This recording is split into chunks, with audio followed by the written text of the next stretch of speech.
What's up mga idol? New Zealand, may sinabi na agad after matalo Gilas sa Taipei. Pero bago mo sana ipagpatuloy ang panonood mo, ay huwag mong kalimutan na mag-subscribe bilang suporta sa aking YouTube channel. Maraming salamat idol! May short update lang tayo sa main player at superstar ng Gilas Pilipinas na si Kai Sotto, dahil mukhang nalalapit na talaga ang pagbabalik niya. Dahil mabilis at maganda talaga ang pag-recover niya mula sa nakakatakot na injury. Naglabas na nga siya ng post sa kanyang Instagram account, at mukhang pinapakita dito na maayos na talaga ang katawan niya, hindi na kailangan ng stretcher o kahit anong alalay na gamit para makapaglakad siya. Alam naman nating lahat kung gaano kalaking bagay ang isang Kai Sotto sa Gilas Pilipinas, maliban sa rim protection. Nagkakaroon pa ng lakas ng loob tumira ang ibang players, dahil alam nila may isang halimaw sa loob na handang kumuha ng rebound.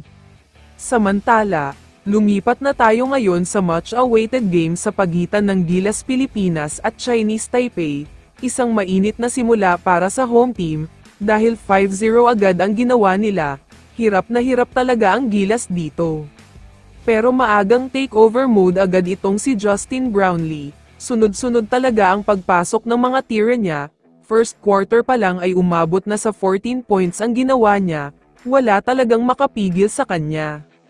Pero sa second quarter naman, grabe ang laro ng Chinese Taipei dito, dahil magkahalong mahigpit na depensa at mainit na opensa, kaya naman sa isang iglap lang ay biglang lumobo na sa 13 points ang kalamangan nila. Pero sino pa nga ba ang gagawa para sa Gilas kung hindi si Justin Brownlee ulit? Matinding shooting ang pinakita niya dito. Sumabay pa dyan ang back-to-back 3 ni Dwight Ramos, kaya baba sa 2 points ang hinahabol nila. Sa third quarter naman, nakuha na ng Gilas ang kalamangan dito, pero biglang may mabigat na run uli ang Chinese Taipei dito, kaya naman sa isang iglap lang ay lumobo na naman sa double digit ang kalamangan nila. Sa fourth quarter naman, nakagawa pa ng major comeback ang Gilas dito. Nakuha pa nga nila ang kalamangan, pero napanatili ng Taipei ang composure nila, kaya tuluyan nang natapos ang laban at natalo ang Gilas dito.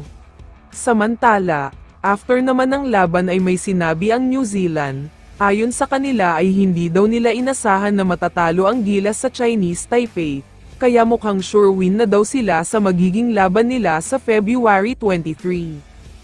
Kaya naman kung ikaw ang tatanungin idol, ano ang masasabi mo sa sinabi ng New Zealand? I-comment mo naman ang sagot mo sa tanong na ito. So dito na nagtatapos ang video na ito. Maraming salamat sa pagsuporta at panonood mga idol. Ingat at bye-bye.